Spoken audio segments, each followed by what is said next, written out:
Hi friends, good morning. Welcome to Aira Araha vlog. ఇంకా ఎవరైనా నా ఛానల్ సబ్స్క్రైబ్ చేసుకోకుంటే ప్లీజ్ సబ్స్క్రైబ్ చేసుకోండి. ఈరోజు మార్నింగే హాట్ రైస్ చేశాను. దాంట్లోకి నేను పుదీనా పచ్చడి చేస్తున్నాను. పుదీనా టమాటోస్ అవి వేసి చూడండి.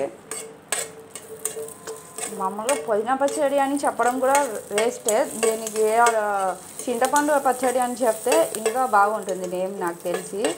చూడండి, ఫస్ట్ ఆయిల్ వేసుకొని ఒక కడాయిలో దాంట్లో కొంచెము పచ్చిమిరపకాయలు, కొన్ని ఆనియన్స్,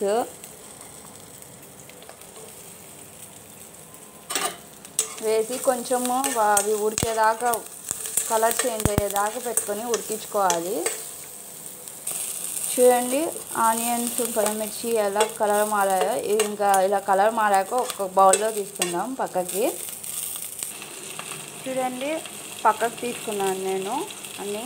ఇప్పుడు టమాటోస్ వేసి టమాటోస్ కూడా ఫ్రై చేసుకుంటున్నాను, బాగా కట్ చేసుకొని.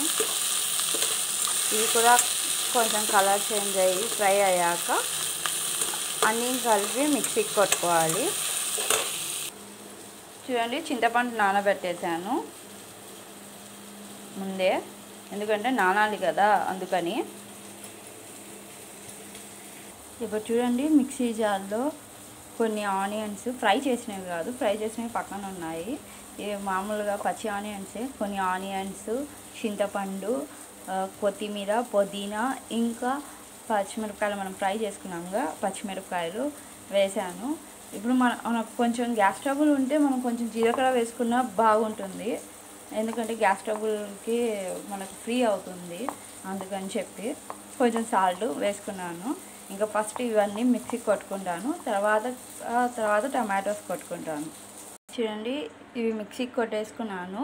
ఇప్పుడు వచ్చి టమాటోస్ ఫ్రై చేసుకొని పెట్టుకున్నాం కదా, అది కూడా వేసుకొని కొంచెం వాటర్ వేసుకొని మిక్సీకి కొడతాను. చూడండి, టమాటోస్ వేసి కూడా కొట్టేశాను మొత్తం మిక్చర్. ఇప్పుడు దాని మీద మనం ఫ్రై చేసుకున్న ఆనియన్స్ ఉన్నాయి కదా, అవి కూడా వేసి కలిపేస్తున్నాను. టేస్టీ చింతపండు పచ్చడి రెడీ అయిపోయింది.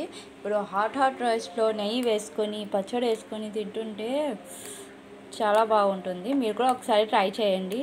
అలాగే ఎలా ఉందో పచ్చడి నాకు కమెంట్ చేయండి ప్లీజ్. ఇంకా ఎవరైనా సబ్స్క్రైబ్ చేసుకోకుంటే సబ్స్క్రైబ్ చేసుకోండి.